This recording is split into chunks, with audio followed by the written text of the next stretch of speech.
Si Senadora Risa Ontiveros has also expressed Yes. openness to run. Paano view ng Liberal Party ang kanyang potential candidacy, sir? Well, we are happy that she has made her decision. At least it shows that we have a bench of choices, no? Although siya pa lang naman na ang umiikot sa iba't ibang mga lugar para kampanya ang programa niya, and we welcome that, no?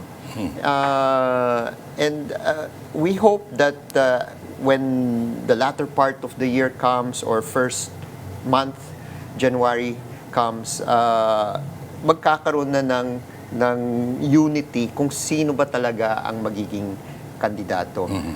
Sabi ng iba, oy Erin, baka yung pagkakamali nung 2021 ma-experience uli natin. Sabi ko hindi. The fact that Risa is organizing, the fact that the Liberal Party is organizing as if Lenny runs, whoever the final candidate will be, at least yung makinarya nila handa na, no? So ang kailangan pag-aralan talaga dito ano ang magiging resulta ng impeachment and how will that influence, Yes. no? Kung sino yung tatakbo. So ngayon pa lang din, nade-decide na ang magiging fate ng 2028.